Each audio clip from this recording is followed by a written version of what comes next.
This is our Forex blog for September 24th, 2013, and this is going to be a quick blog video because it's about 8 o'clock and I'm tired of working today. So basically I'd like to go over how to use these currency indexes. We show as a chart what each individual currency is doing. You can see the dollar, the euro, the yen, and the pound. And this works on all time frames. If you're a short-term intermediate trader, you're looking for 5 to 50 pips, what I'm about to show you is perfect. If you're a longer-term trader, just all you got to do is change the time frame from 5 minutes to maybe 30 minutes or hourly, and then you'll be able to see the last 3 to 5 days of each individual currency. And basically, there's only two methods of trading. You spot a trend, for instance, the dollar going up, and then you wait for a decent pullback. This is not a decent pullback. This is.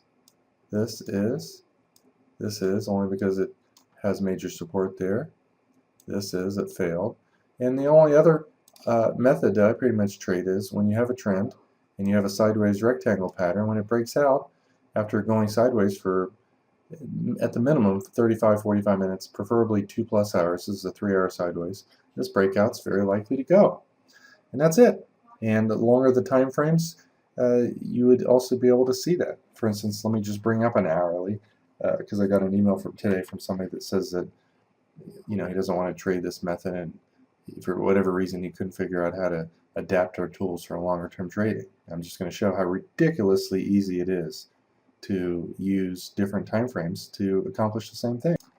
So here you have the euro index on an hourly basis, and instead of just looking at today, you can see today, yesterday, Sunday, Friday, Thursday, Wednesday, Tuesday, Monday, and last Sunday. And clearly you can see we have an uptrend, and you can draw fibs on here off the previous swing, and it's not a coincidence that the low is a support area right here, and the previous trend was up, and so this is an area where you're looking to kind of buy strong euro, and you want to buy it versus a currency that has the exact opposite pattern. Maybe it's been going down for 2 to 5 days and it had a little bit of strength, and you want to sell it at either a fib area, or it could be a weekly point of control area, or any other area, but we'll just briefly look for some other symbols to kind of find entries on a longer time frame thing.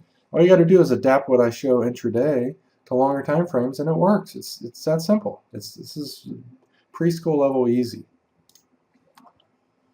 I just looked at a few currencies, and this is the exact opposite chart.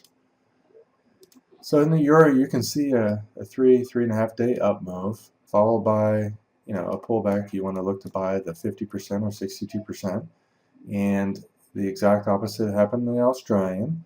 It had a pullback down, and you can see it acted as resistance here and here. Now guess what? These are all both perfectly lined up to go in the opposite directions at the same time, and so you want to buy the euro Australian around that time. So let's bring up that. Okay, so exactly at that same time, you have a euro that's very likely to go up and an Australian very likely to go down, and guess what happens? It goes up, and it goes up by about 85 pips. So just adapt the short-term trading methods and timing to longer time frame charts, and you get the same exact thing. Predictability, extreme accuracy and timing, and I don't know what else to say. It's that simple. I mean, if you want to go to 4-hour charts or daily charts, you can do the exact same thing. If you want to hold currencies for 3 to 5 days, use daily charts or weekly charts for the currency indexes, or 4-hour charts, or hourly, 30 minutes or 15 minutes. What I show in the classes is how I trade, but you can adapt it very easily if you're willing to do just 5 to 20 minutes worth of work to any other time frame in any other type of trading method. All right, so getting back to today's. Basically what we want to do in a nutshell is buy strong currencies versus the weak. So taking a look at these, you can see clearly the dollar's in an uptrend, and then also in an uptrend when it gets back above the hourly here. You wouldn't want to buy the dollar versus the euro because they're both strong. The pound, on the other hand, is kind of going sideways. It's above its previous day's high, so it's very strong based on what yesterday's range is. But when it breaks down right here at 430, guess what? The dollar's already trending up, and it's kind of breaking out at the same time. So over the next couple hours, as this gives pullbacks and pullbacks, you know, decent pullbacks, not little tiny ones, decent pullbacks. So you can kind of eyeball it on the chart, whether it is a decent number of pips or, you know, an hour, hour and a half from the last swing high. That's what counts as a decent pullback. And you can see the pound's, you know, weak, and it's not able to get above this level. The point of control of the previous day is acting as resistance. And so we're looking to sell the pound dollar. It's that simple. All right, so looking at this chart, you can see the dollar broke out a little bit around 4. So that's, you know, this entry right here. And the decent pullback would have been right here. You might have lost a little bit on that, made, you know, 10 or 15 pips on that, made 20 pips on that. Decent pullback here, maybe made 10, maybe made 10. And this is at 11 o'clock. If you're looking at the currency indexes, you can draw trend lines on them and very easily see kind of when, you know, trends are about to get broken. Oops, that's the wrong one.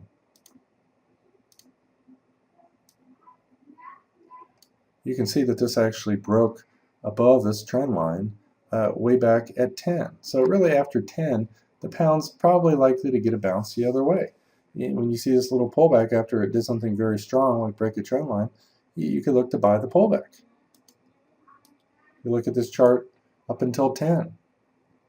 That's when it broke the trend line on the pound chart, and it also broke the trend line on this one. So you got to be a little bit more hesitant in selling these last two moves. That's why they didn't really work, because not only did this chart break the trend line, but the pound chart as a whole did, which means all the pound pairs are going up.